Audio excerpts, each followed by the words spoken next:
People laughed when Trump said he wanted to buy Greenland. But here's the truth. It was one of the smartest financial moves the US ever considered.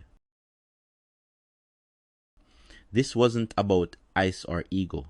It was about money, power, and global control.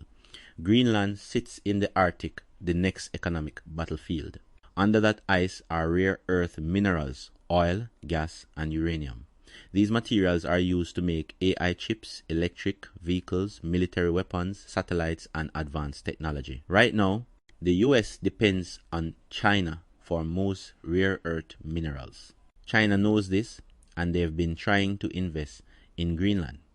Russia is also expanding its Arctic military presence. If the US controls Greenland, it controls resources, shipping routes, and defense.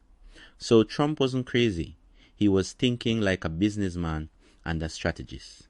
If you want part 2 breaking down how Greenland could make trillions in the next 50 years, comment part 2. Follow Alpha and Fox for finance, history, and the real power moves.